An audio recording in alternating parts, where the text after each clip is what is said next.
Muito bem, irmãos queridos, nós estamos expondo o livro do Eclesiastes. Abra a sua Bíblia, Eclesiastes capítulo 9. Obrigado, minha irmã. Eclesiastes 9. A série é denominada Em Busca do Sentido da Vida. Desde o capítulo 1, nós estamos vendo que o pregador, que muitos creem que foi Salomão quem escreveu esse livro, o pregador, o Kohelet, Salomão, neste livro, ele está mostrando que ele está em busca do sentido da vida. Será que esta vida, que é vaidade, que é passageira, efêmera, ela tem sentido? E nós temos aprendido até aqui que fora do Senhor nada faz sentido. E agora chegamos no capítulo 9, onde vamos aprender sobre a importância de aproveitarmos aquilo que Deus nos tem dado. Eclesiastes capítulo 9. Hoje nós vamos expor até o verso de número 12, Eclesiastes 9, de 1 a 12. Eu farei a leitura, peço que os irmãos acompanhem com atenção. Se você tiver alguma dificuldade para encontrar, abra no meio da Bíblia, provavelmente você vai abrir em Salmos ou Provérbios. É só um pouquinho para frente, você encontrará Eclesiastes capítulo 9. Eu farei essa leitura, preste bastante atenção, não permita que nada tire a sua atenção da palavra do Senhor. Diz-nos assim o sábio pregador: deveras me apliquei a todas estas coisas para claramente entender tudo isto, que os justos e os sábios e os seus feitos estão nas mãos de Deus, e se é amor ou se é ódio que está à sua espera, não sabe o homem, tudo lhe está oculto no futuro. Tudo sucede igualmente a todos, o mesmo sucede ao justo e ao perverso, ao bom, ao puro e ao impuro, tanto ao que sacrifica como ao que não sacrifica, ao bom como ao pecador, ao que jura como ao que teme o juramento. Este é o mal que há em tudo quanto se faz debaixo do sol. A todos sucede o mesmo. Também o coração dos homens está cheio de maldade. Nele há desvarios enquanto vivem, depois rumo aos mortos. Para aquele que está entre os vivos, há esperança, porque mais vale um cão vivo do que um leão morto. Porque os vivos sabem que hão de morrer, mas os mortos não sabem coisa nenhuma, nem tampouco terão eles recompensa, porque a sua memória jaz no esquecimento. Amor, ódio e inveja, para eles já pereceram, para sempre não têm eles parte em coisa alguma do que se faz debaixo do sol. Vai, pois, come com alegria o teu pão e bebe gostosamente o teu vinho, pois Deus já de antemão se agrada das tuas obras. Em todo o tempo sejam alvas as tuas vestes, e jamais falte o óleo sobre a tua cabeça.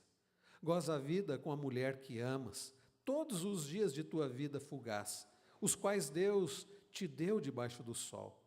Porque esta é a tua porção nesta vida pelo trabalho com que te afadigaste debaixo do sol. Tudo quanto te vier à mão para fazer, faze-o conforme as tuas forças, porque no além, para onde tu vais, não há obra, nem projetos, nem conhecimento, nem sabedoria alguma. Vi ainda debaixo do sol, que não é dos ligeiros o prêmio, nem dos valentes a vitória, nem tampouco dos sábios. O pão, nem ainda dos prudentes a riqueza, nem dos inteligentes o favor. Porém, tudo depende do tempo e do acaso. Pois o homem não sabe a sua hora.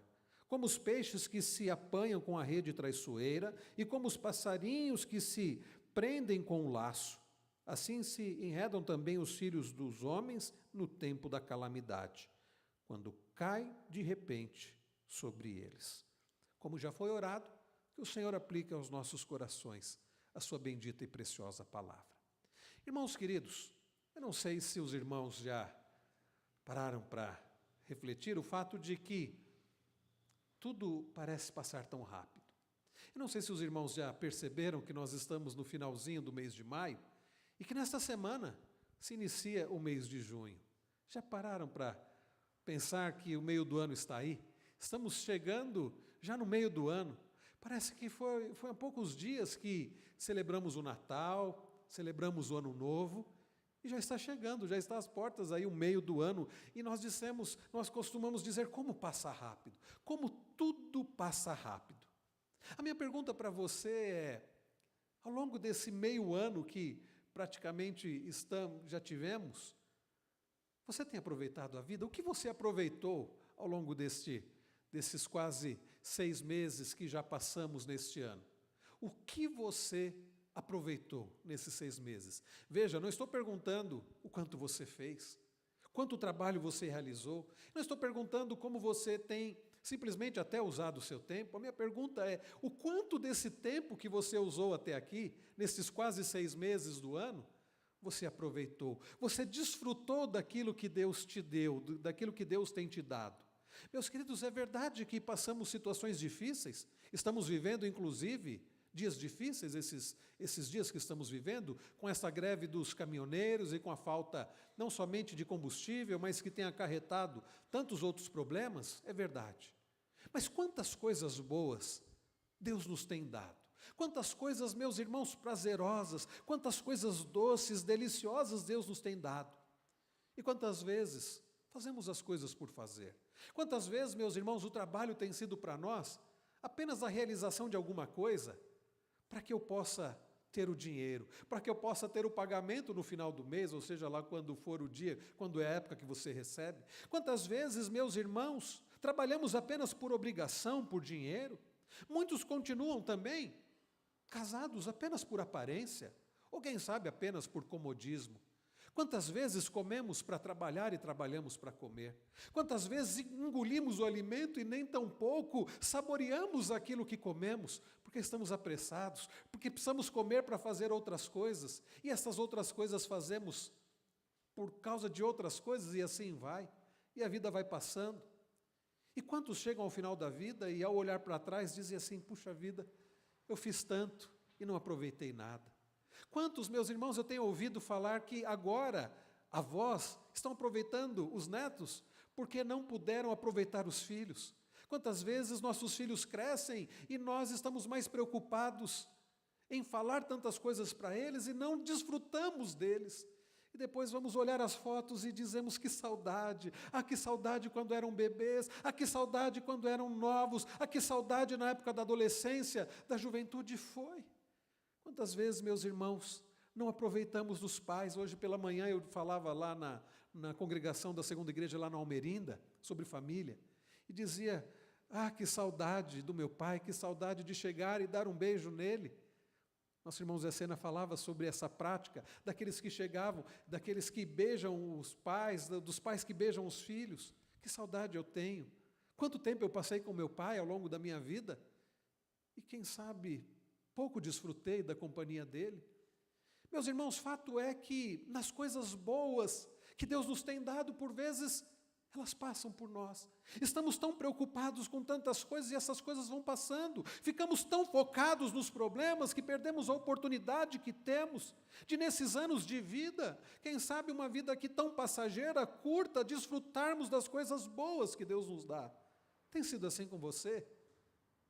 Apenas olhando para este ano, nesses quase 6 meses já passados, o quanto você tem desfrutado daquilo que Deus tem te dado. E então a vida vai passando e a morte vai se aproximando, quando nós não aproveitamos aquilo que Deus nos tem dado. John Lennon escreveu uma música para o seu filhinho, o Sean, quando Sean era tão pequeno. Aliás, quando John Lennon foi assassinado em 1980, o filho dele tinha 5 anos, mas quando o filho era bem novinho, John Lennon escreveu uma música chamada Beautiful Boy. E ele, nessa música, ele diz assim, feche os olhos, não tenha medo, o monstro se foi, ele fugiu, o papai está aqui. E ele vai nesta música, falando para o filho, né? Filhos, quando atravessar, segure a minha mão. E na última estrofe, se não me engano, ele diz uma frase que certamente não é dele, mas a frase diz assim, a vida é o que acontece enquanto você está ocupado fazendo outros planos. A vida é o que acontece enquanto você está ocupado fazendo outros planos. Quantas vezes tem sido assim conosco? Nós estamos preocupados fazendo outros planos e a vida está acontecendo. Quem sabe quando você parar e se der por certo, já passou. John Lennon mesmo, parece que caiu. Quando pôde compreender isso, para ele já era tarde. Pouco depois foi assassinado. Não viu o filho crescer. Na música ele diz assim, eu não vejo a hora de ver você crescer. Precisamos ter paciência para isso. Ele não viu o filho crescer. Quem sabe ele ficou tão preocupado fazendo outros planos, enquanto a vida passou, e para ele foi tão curta, morreu tão novo. Irmãos, será que temos aproveitado aquilo que Deus nos tem dado? Ou será, queridos, que estamos tão focados nos problemas, nas coisas amargas e azedas da vida? Quando olhamos apenas para os problemas, quando pensamos apenas nas coisas difíceis e amargas da vida, sabe o que acontece? Ficamos ansiosos, inquietos, alguns chegam ao desespero, porque estão focando apenas o problema, estão focando apenas as dificuldades. Quando será que a greve dos caminhoneiros vai acabar? Até quando vai durar a minha gasolina? Quantos chegaram aqui pensando nisso? Eu pela manhã, indo lá para Almerinda, Chaves, estava pensando nisso. Quanto vai durar a minha gasolina? Eu vou hoje para Almerinda, depois vou para a igreja à noite, amanhã tenho que pregar lá em Campo Limpo Paulista. Quanto vai durar a minha gasolina? E eu me lembrei desta mensagem, e me lembrei do que iria pregar, e é bom, né? Pelo menos o pregador tem que lembrar da mensagem.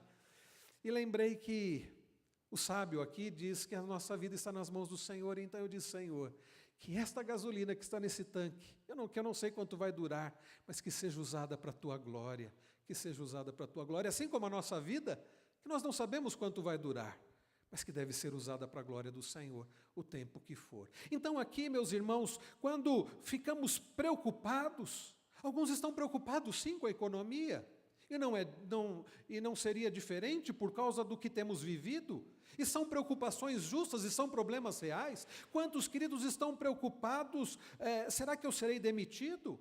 Ou outros, será que eu conseguiria um emprego? Outros estão preocupados, ansiosos com relação à saúde. Será que o câncer voltará? Será que eu vou ter um AVC? Será que um AVC vai me paralisar? Outros ainda estão preocupados com a morte. Será que a minha morte será sofrida? Quem vai fazer o que eu faço? Quem vai cuidar das crianças se eu morrer? E assim, meus irmãos, vamos ansiosos e preocupados. A ansiedade consome a alegria das coisas boas da vida que Deus nos dá. Já parou para pensar nisso? Quando ficamos ansiosos, e nós temos estudado sobre o tema Combatendo a Ansiedade às terças-feiras, e temos visto que quando ficamos ansiosos, isso vai roubando, vai matando a alegria das coisas boas que Deus nos dá. A ansiedade mata a alegria viva. E sabe, queridos irmãos, isso é tão verdadeiro hoje, quanto foi no tempo em que o pregador escreveu Eclesiastes. É tão verdadeiro hoje, quanto nos dias de Salomão, se é que de fato foi Salomão quem escreveu este livro. O pregador vai nos lembrar que, embora o mundo seja difícil e amargo, e muitas vezes tem muito doce também. Então, nessa vida que é agridoce, nós não podemos focar apenas naquilo que é amargo, naquilo que é difícil, nos problemas, mas nas coisas doces que Deus nos dá. E enquanto não focarmos nas coisas doces, ao focarmos nas coisas amargas, vamos deixando as coisas doces passar.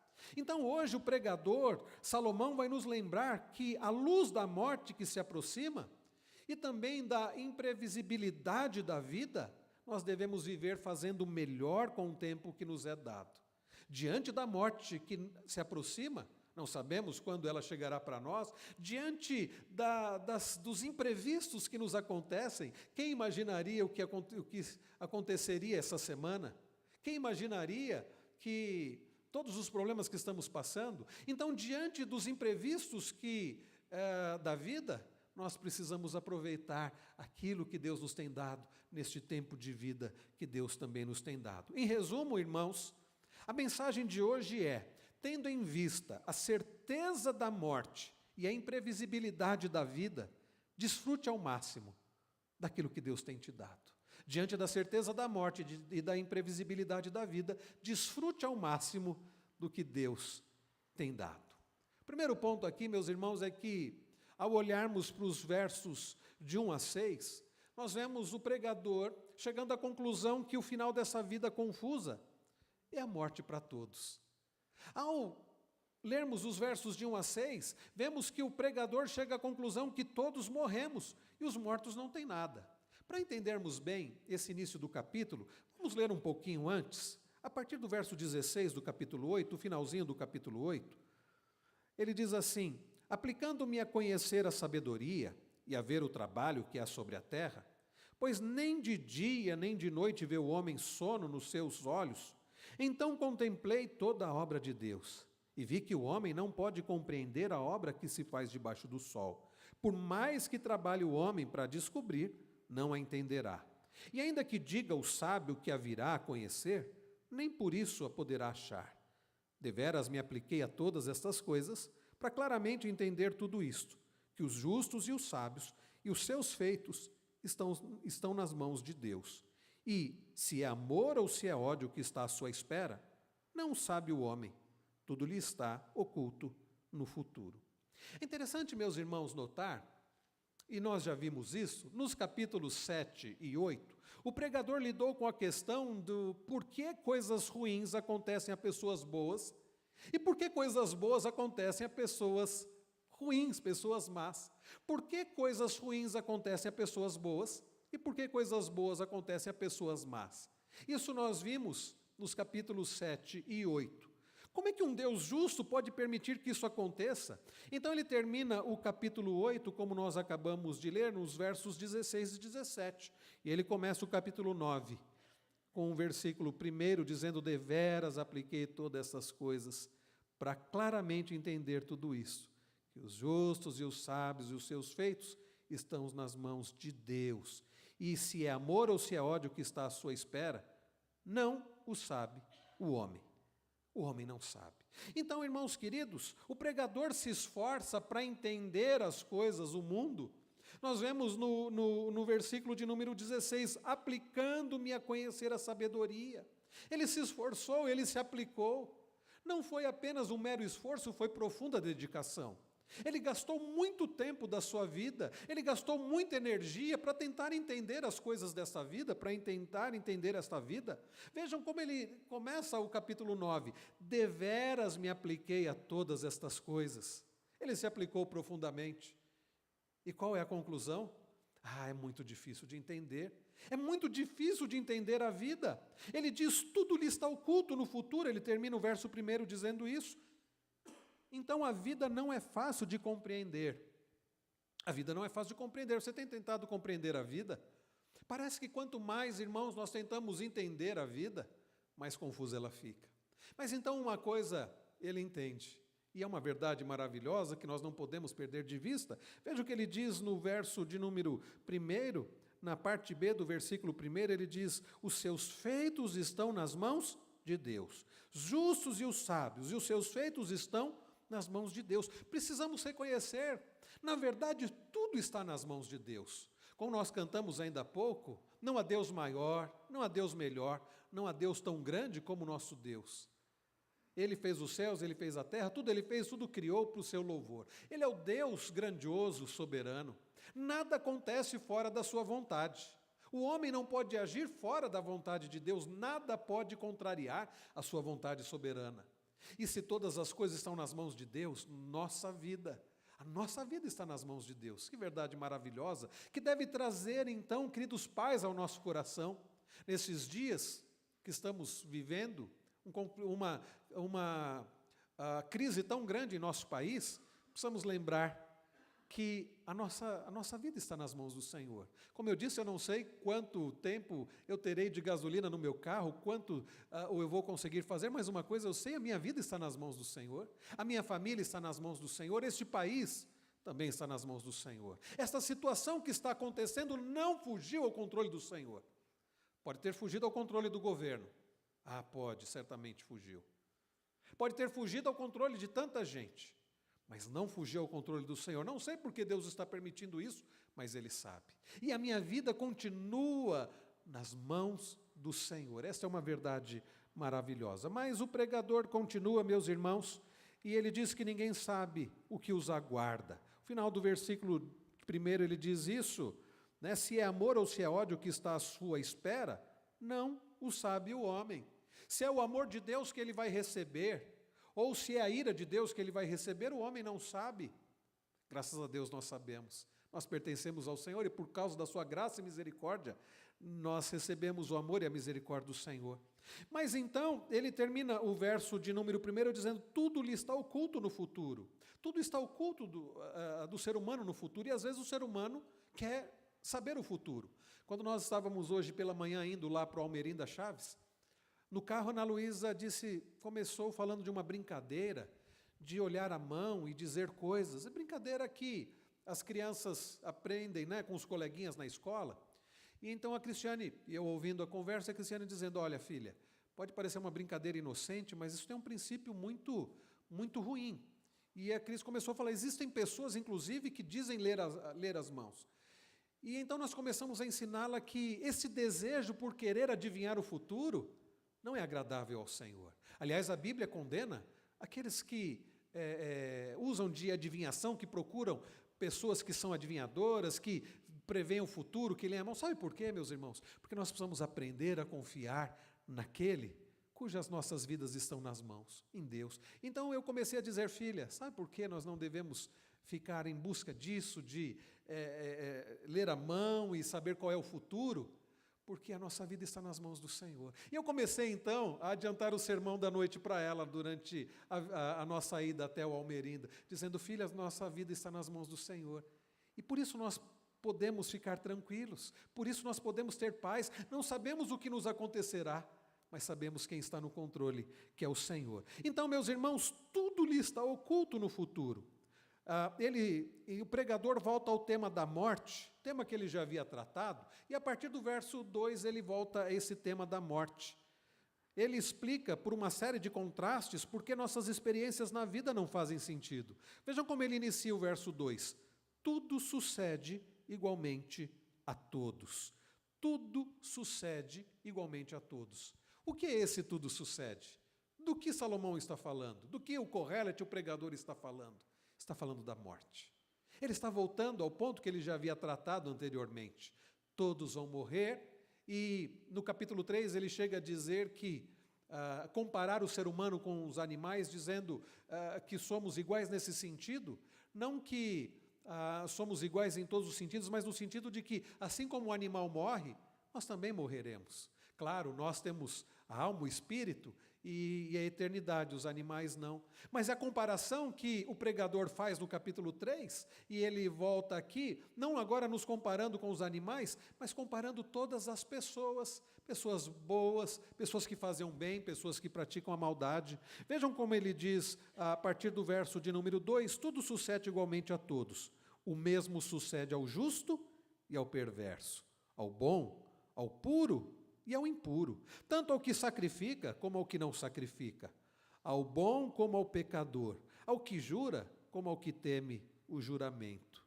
Então tudo sucede igualmente a todos. A morte, meus irmãos, não tenham dúvidas disso, captura a todos.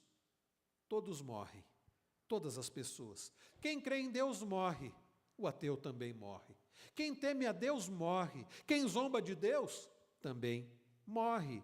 Quem murmura morre, quem agradece a Deus também morre. A verdade é, meus irmãos, que o fim de todos é o mesmo, nesta vida, que é a morte. Vejam, Salomão não está entrando aqui no aspecto da eternidade, e não é porque ele diz isso que ele não crê na vida eterna. Aliás, é preciso lembrar que, é preciso olhar no contexto, e é preciso lembrar que Salomão fala do corpo que volta para o pó, mas para o espírito que vai para Deus. E não somente Eclesiastes, é preciso entender esse livro no contexto geral da Bíblia. Quando nós olhamos o Novo Testamento, nós lemos a respeito da vida eterna e da ressurreição em Cristo Jesus. Mas o que o pregador está falando aqui é olhando para a vida debaixo do sol. Está olhando, meus irmãos, para a vida nesse aspecto simplesmente humano. Ele diz, todos vão morrer. O rico morre. Ele pode ter o melhor plano de saúde. Quantos ricos acabam indo para os melhores hospitais, seja o Albert Einstein, seja o Sírio-Libanês? Alguns vão para os Estados Unidos. Eu estava lendo sobre a morte do empresário J. Ávila, e ele ficou em tratamento lá em Miami, não resolveu. Quem sabe, aos olhos humanos, viveu um pouco mais, mas morreu. O rico morre, o pobre morre.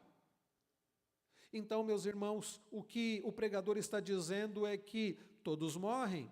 A morte chega para todos. Vejam o que ele diz a partir do verso 3, versos 3 e 4. Este é o mal que há em tudo quanto se faz debaixo do sol. A todos sucede o mesmo. Também o coração dos homens está cheio de maldade. Nele há desvarios enquanto vivem. Depois rumo aos mortos.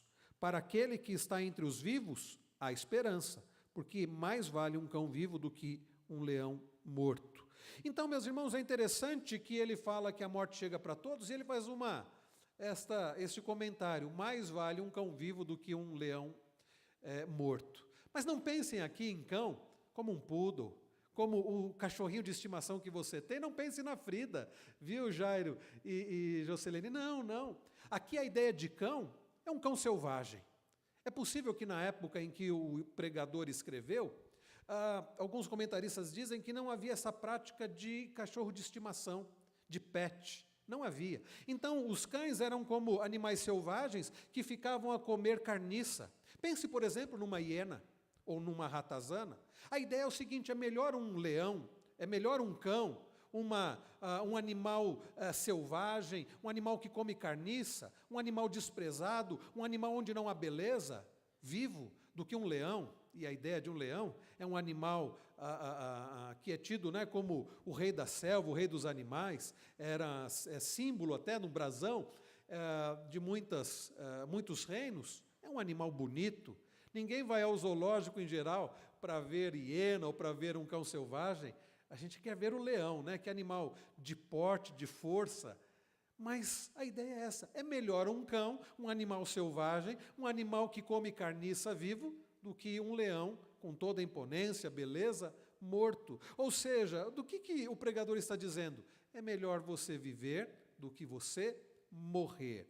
Então, meus irmãos, no versículo 5, Salomão não está negando também que existe vida após a morte, mas que o tempo oportuno é agora, enquanto estamos vivos. Vejam o que ele diz: porque os vivos sabem que hão de morrer, mas os mortos não sabem coisa nenhuma. Nem tampouco terão eles recompensas, porque a sua memória jaz no esquecimento.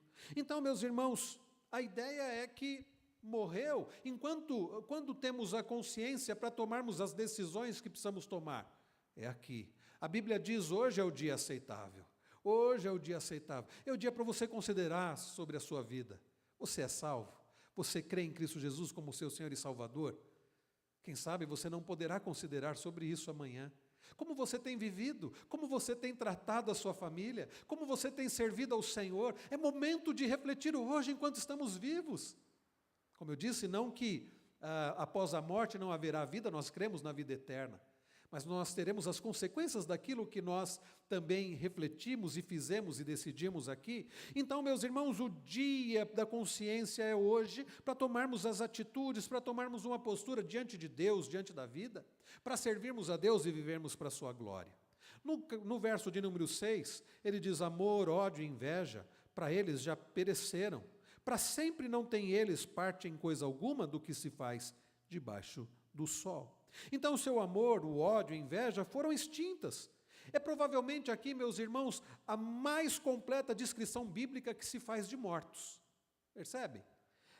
Ele diz: eles se foram, não há recompensa, logo são esquecidos, suas paixões pereceram, não têm mais parte na vida. Mais uma vez, isso aqui é olhando a vida debaixo do sol. Quando nós olhamos para as Escrituras, de modo geral, no Novo Testamento nós lemos, por exemplo, lá em 1 Coríntios 15, Paulo tratando de uma heresia lá da igreja de Corinto, em que se dizia não haverá ressurreição de mortos. Paulo diz: bom, se não há ressurreição de mortos, então Cristo não ressuscitou. Então, se Cristo não ressuscitou, é vã a nossa pregação, a vossa fé. Os que dormem no Senhor pereceram, acabou. Mas aí nós aprendemos que não é assim. Paulo diz: e se a nossa esperança em Cristo Jesus for apenas nesta vida, nós somos os mais infelizes de todos os homens. Mas Paulo diz: Cristo ressuscitou e nós temos a certeza da vida eterna. Então não olhe para Eclesiastes sem olhar para o restante da Bíblia, senão você poderá ficar até deprimido, achando que não há esperança após a morte, mas há. Mas ele está falando da vida aqui debaixo do sol, da vida puramente humana. O que ele está dizendo é o seguinte: aproveite para fazer o que você precisa fazer hoje. Depois, você não poderá fazer aquilo que você deveria fazer aqui, nesta vida, você não poderá fazer mais. Depois, na glória é diferente. Mas nós precisamos, meus irmãos, fazer hoje. Seja o melhor filho que você puder fazer hoje, enquanto seus pais estão vivos. Seja um pai amoroso, enquanto seus filhos ainda deitam no seu colo, enquanto eles querem um colo, enquanto eles te acompanham. Faça aquilo que você precisa fazer hoje. Seja um esposo de acordo com a vontade do Senhor, uma esposa sábia que edifica o lar. Não deixe para amanhã.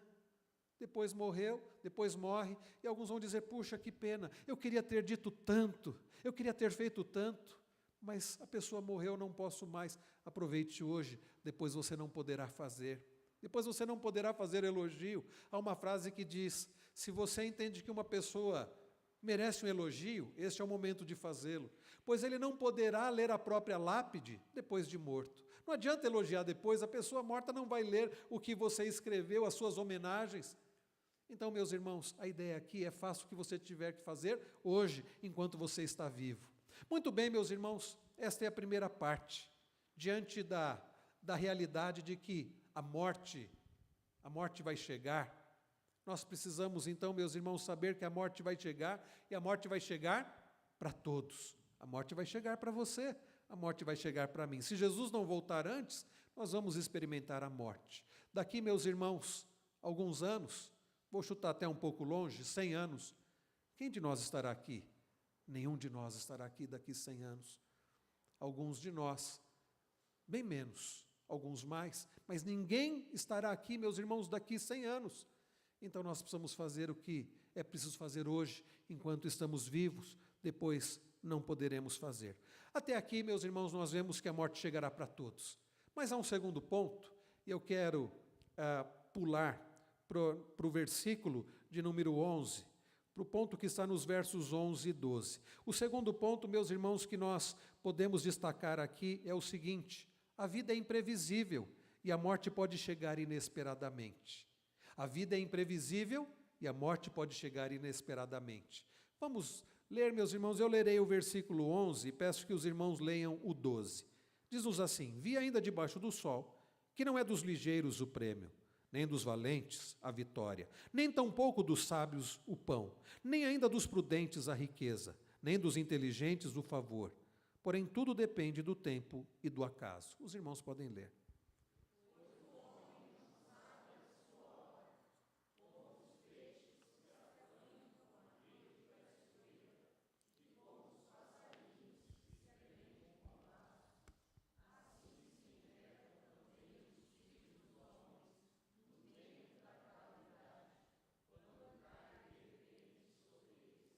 Obrigado, irmãos.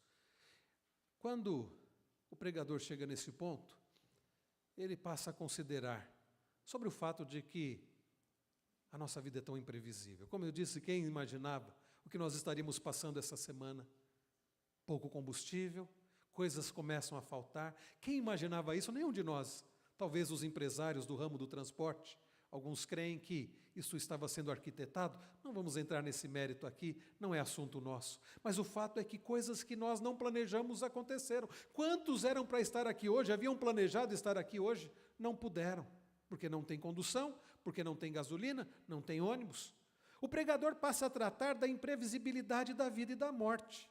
Ele observa, meus irmãos, que a vida humana é imprevisível. Olha o que ele diz: vi ainda debaixo do sol que não é dos ligeiros o prêmio, nem dos valentes a vitória, nem tampouco dos sábios o pão, nem ainda dos prudentes a riqueza, nem dos inteligentes o favor, porém tudo depende do tempo e do acaso. A gente acha, não, é a pessoa mais rápida que vai ganhar. Nem sempre o mais veloz ganha, nem sempre o mais sábio é o que está mais provido, nem sempre, meus irmãos, aquilo que é lógico acontece, coisas imprevistos acontecem, acidentes acontecem. Algumas versões usam a palavra acidente aqui. Ele observa, meus irmãos, que a vida humana é imprevisível, é de se esperar que uma corrida seja vencida por quem? Pelos ligeiros, né? Aqueles, por exemplo, que apostam em cavalos, eles sabem, eles dizem assim, não, aquele cavalo é o mais ligeiro. Mas não é sempre isso que acontece. E nas casas de apostas, às vezes acontece uma zebra, acontece de um azarão ganhar. Então, meus irmãos, nem sempre aquilo que nós achamos que vai acontecer, acontece. Às vezes nós fazemos planos, nós achamos, olha, isso vai dar certo, e acontece tudo diferente. Nós não estamos no controle da vida, do mundo. Nós não temos controle sobre a nossa própria vida. É por isso que Tiago diz, olha, não diga amanhã eu vou fazer isso, vou fazer aquilo. Diga, se Deus quiser. Imprevistos, acidentes acontecem, meus irmãos. A pessoa mais rápida em uma corrida pode tropeçar ou ter um problema muscular e ser derrotada. Então o sábio pregador diz, não é dos ligeiros a vitória. Nem sempre, então, aqueles mais ligeiros vão chegar em primeiro lugar. E ele usa, então, exemplos, e ele também fala, na continuação aqui do versículo, nem dos valentes a vitória. Nem sempre a vitória é dos valentes. Isso nos faz lembrar, por exemplo, da história de Davi e Golias. Golias, o gigante filisteu, valente, né? E ele desafiava o exército de Israel, até humilhando. E aí vem Davi, um menino ainda. Ele tenta colocar a armadura de Saul, não consegue, fica desajeitado, ele é muito pequeno para aquilo, é muito pesado aquilo. E ele chega diante de Golias, e Golias olha para ele, diz assim, o que você está pensando? Você vem até mim com pedra, você está achando que eu sou um cão? Daí a ideia de um cão não é de um pet, mas de algo selvagem, né? Algo até sem valor. E Golias fica até, né, se sente ofendido. Você está vindo diante de mim com pedra, você está achando que eu sou um cão? Mas, meus irmãos, a vitória não foi daquele gigante, a vitória foi de Davi, é claro. Nós sabemos que a vitória foi do Deus Todo-Poderoso, que usou a vida de Davi. Mas, humanamente falando, se tivesse casas de apostas naquela época, certamente, meus irmãos, a maioria, se não todos, iriam apostar. Eu acho até que os de Israel iriam apostar também em Golias. Mas, meus irmãos, nem sempre é do valente a vitória. Queridos, ele também fala sobre também não ser tão pouco dos sábios o pão, tão pouco dos sábios o pão. Então, de exemplos de proezas físicas, o pregador passa 3 exemplos de superioridade intelectual. Nem tão pouco dos sábios o pão, nem ainda dos prudentes a riqueza, nem dos inteligentes o favor. Os sábios podiam ser artesãos ou mesmo professores. Pode-se pensar que os professores tivessem, então, o pão, isto é, um bom meio de vida, mas talvez seja como nos nossos dias, né? Muitos professores não têm um bom meio de vida. Muitos daqueles que conhecem, pessoas que conhecem muito, talvez não sejam os melhores remunerados, nem sempre é assim. Isso nos faz lembrar de Provérbios 3,16, que diz, o alongar-se da vida está na sua mão direita, na esquerda riquezas e honra. Mas há exceções, a vida é inexplicável. O pregador tentou entender, ele diz, não é possível. Então, meus irmãos, na vida existem imprevistos, acontecem acidentes, nem sempre aquilo que nós planejamos acontece, porque a vida é cheia de imprevistos. E ele continua no verso 12, ele diz, pois o homem não sabe a sua hora, como os peixes que se apanham com a rede traiçoeira, e como os passarinhos que se prendem com o laço. Assim se enredam também os filhos dos homens no tempo da calamidade, quando cai de repente sobre eles. A calamidade chega, a crise, os problemas, e aí algumas pessoas já estão desesperadas. Eu não consegui comprar coisas, e se a gasolina não voltar logo? E algumas pessoas já estão até em estado de calamidade, né? Mas o fato é que imprevistos acontecem. Greves de caminhoneiros acontecem quando nós não esperamos, quando não está agendada na nossa agenda. Imprevistos acontecem, acidentes acontecem. Então, o tempo de desastre também é como, diz ele aqui, os passarinhos que se prendem com um laço. Irmãos, diante de tudo isso, a pergunta é, se a morte chega para todos, e se a vida é cheia também de imprevistos, e a morte também pode chegar, a morte chega inesperadamente, como nós vamos viver? A resposta está nos versos 7 a 10. Eu pulei essa parte para ficar mais claro para nós. A primeira parte, dos versos 1 a 6, o pregador fala sobre a morte que vai chegar para todos. Nos versos 11 e 12, ele fala sobre a imprevisibilidade da vida, dos acidentes, e que a morte pode chegar a qualquer hora. Então, meus irmãos, como viver? Como viver? Nós devemos, diante da realidade da morte, da brevidade da vida, da imprevisibilidade da vida, nós devemos aproveitar aquilo que Deus nos dá. Vamos ler juntos, irmãos, o versículo de número 7. Leiamos todos juntos o verso de número 7. Vai, pois, come com alegria o teu pão e bebe gostosamente o teu vinho, pois Deus já de antemão se agrada das tuas obras. Vejam, meus irmãos, que conselho ele dá aqui. Que conselho maravilhoso ele dá aqui. Contra este pano de fundo sombrio de morte, o pregador tem conselhos importantes aqui. Ele diz: vai, pois, come com alegria o teu pão, bebe gostosamente o teu vinho, pois Deus de antemão se agrada das tuas obras. Meus irmãos, Deus fez tantas coisas saborosas, gostosas. Vamos pensar aqui, ele diz: vai, pois, come o teu pão. Ele não diz apenas come o teu pão, ele diz: come com alegria o teu pão. E a ideia de pão aqui é de alimento. Come o teu alimento. Quanta diversidade de alimento nós temos, meus irmãos. Como eu disse, quantas vezes nós comemos, engolindo a comida, não saboreando. Eu confesso aos irmãos, por vezes eu faço isso. Tem um amigo meu que ele diz assim: para que perder tempo mastigando, né? Meus irmãos, nós precisamos saborear. Eu tenho aprendido isso. Essa semana foi muito interessante. Eu estava passando no mercado, logo no início da semana, sem saber da crise, nem sem imaginar, mas eu passei na prateleira, lá no Giga. De vez em quando fica uma dica para os irmãos, tem uns preços bons de carne ali. Eu vi ali, eles estavam vendendo de uma marca muito boa, lá um contrafilé, a R$20, pelo menos me pareceu R$20. A marca que era lá é uma marca que é vendida muito cara nos açougues por aí, mas R$20. Falei, eu vou comprar uma peça um pouco mais de 2 quilos, e eu fiquei pensando naquele bife, sabe? Eu falei, eu vou fazer em casa, e eu procurei um tutorial, porque, meus irmãos, até para fritar ovo eu preciso de um tutorial, eu preciso ir no YouTube e ver como é que faz. E eu aprendi lá como fazer o bife perfeito. Eu cortei lá e preparei aquela carne do jeito que estava dizendo lá no vídeo. Meus irmãos, e deu certinho. Ficou uma benção. Sujou tudo. A Cris ficou muito brava comigo, mas depois eu limpei tudo. E ela reclamou que atrapalhou, eu demorei tanto que atrapalhou dela fazer a sopa que ela ia fazer. Graças a Deus. Mas fato, e eu não senti falta da sopa, mas, meus irmãos, enquanto eu saboreava aquele bife, quem quiser depois eu dou a receita, enquanto eu saboreava aquele bife, eu louvava ao Senhor dizendo: Senhor, glória seja dada ao teu nome, que bênção é esta carne.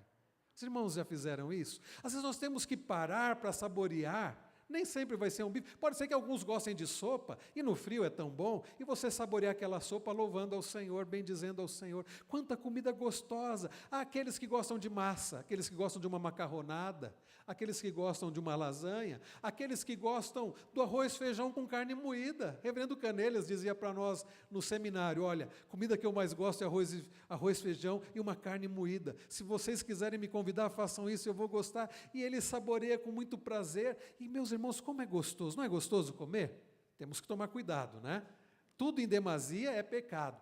Mas o que a Bíblia nos ensina, meus irmãos, não é pecado saborear.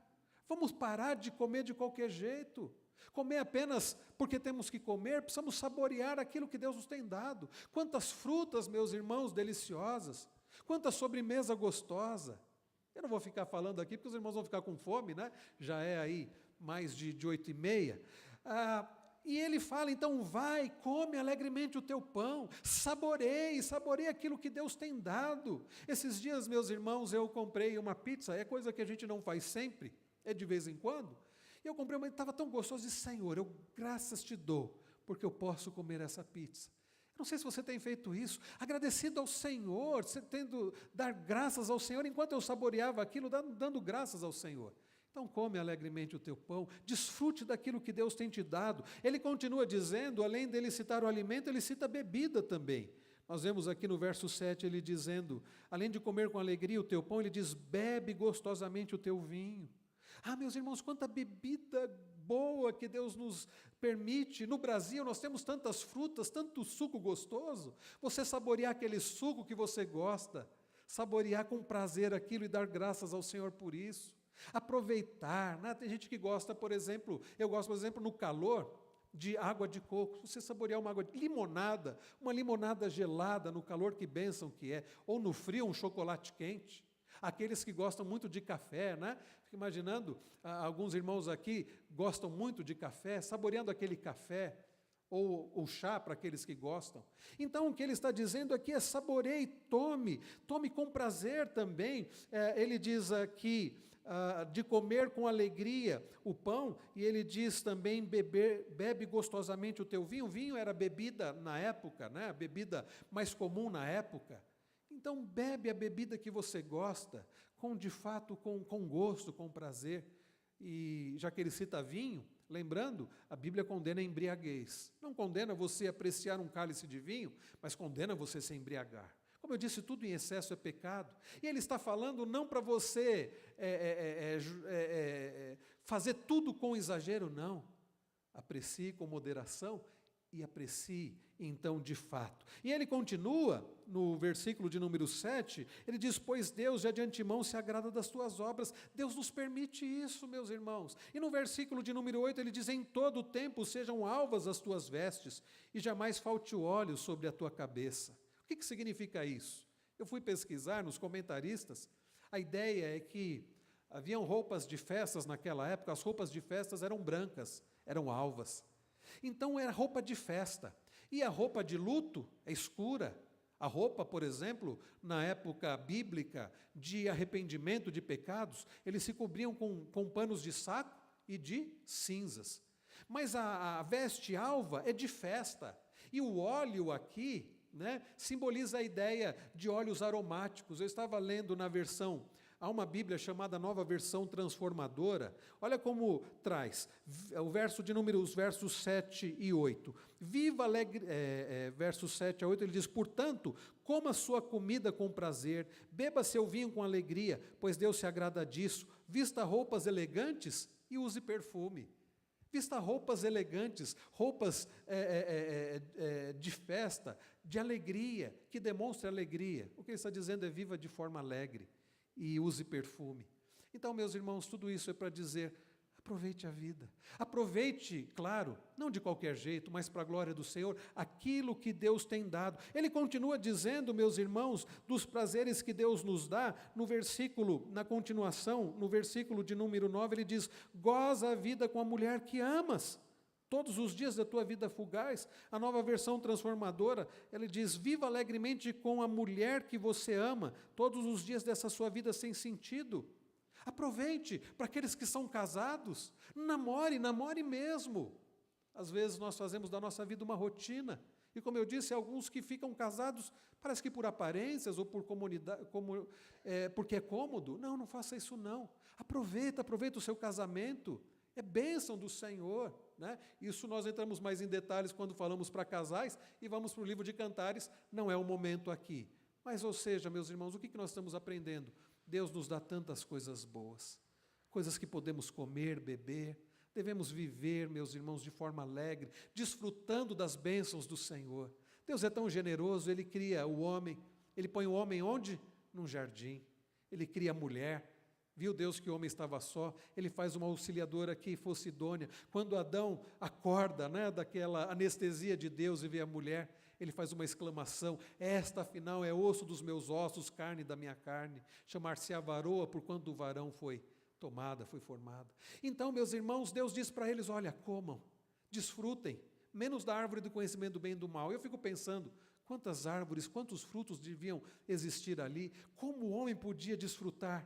E, meus irmãos, sim, o homem pecou, veio a queda e as consequências do pecado, mas ainda hoje, nesta vida com as consequências do pecado, com tantas coisas amargas, problemas e sofrimento, existem coisas doces que Deus nos permite gozar, aproveitar, desfrutar. Vamos fazer isso, é o que diz o pregador. Então, a pergunta é, temos nós desfrutado disso? Enquanto rumamos para a morte, temos que aproveitar as coisas que Deus nos dá. Salomão, então, fala sobre aproveitar a vida, não de qualquer jeito. O carpe diem, que é uma expressão, ficou famosa naquele filme Sociedade dos Poetas Mortos. Eu assisti quando eu tinha 14 ou 15 anos de idade, não me lembro muito do filme, mas ficou guardada essa expressão, carpe diem, que o professor de poesia dizia para os alunos. Era uma escola para homens, para rapazes, e o professor, então, chegou naquela escola e influenciou profundamente os alunos. Ele dizia, aproveitem um dia, mas, meus irmãos, não é um aproveite um dia. O que o pregador está dizendo aqui não é aproveitar de qualquer jeito, não é você viver buscando o hedonismo, na busca dos prazeres, é aproveitar aquilo que Deus nos tem dado das suas mãos, para a glória dEle, É isso que é o aproveite o dia. Deus está aqui, meus irmãos, elogiando e recomendando, deleite-se nos prazeres simples e maravilhosos da vida comum que eu te dei. Come com alegria o teu pão, bebe gostosamente o teu vinho, sejam alvas as tuas vestes, né? Vista roupas de festa, de alegria, viva de forma alegre, não falte óleo na sua cabeça, se perfume e namore. Aproveite aquilo que Deus tem te dado para a glória dele. Queridos irmãos, a vida não é aproveitada. Não faça deste proveito das coisas que Deus te dá um fim em si mesmo. Nós cantamos que o Senhor nos criou para a sua glória. Faça tudo isso para a glória do Senhor. Como eu disse, ao apreciar uma boa comida, beber uma boa bebida, ao namorar, ao se alegrar, faça isso para a glória do Senhor. E acima de tudo, como precisamos entender Eclesiastes no contexto de toda a palavra, alegre-se no próprio Deus.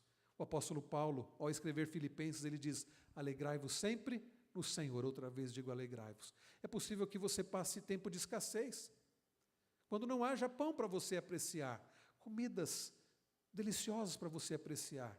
Quem sabe você chegue a um ponto da sua vida que você não terá mais, as coisas não terão mais sabor para você. Quem sabe por causa da velhice ou de uma doença. Quem sabe você não possa, em determinado momento, desfrutar de bebidas, ou mesmo, quem sabe, desfrutar de um relacionamento amoroso. Mas lembre-se sempre que em Deus é possível nos alegrarmos. E nada pode dar tanta alegria e prazer como o próprio Deus. Davi sabia disso. Ao escrever o Salmo 16, ele disse que o Senhor era a porção da sua herança. E ele termina o Salmo dizendo o seguinte: na tua presença, a plenitude de alegria. Na tua destra, delícias perpetuamente. Vamos ter prazer, meus irmãos, desfrutar daquilo que Deus nos tem dado. Mais do que isso, vamos fazer isso para a glória dele. E vamos ter prazer no próprio Deus.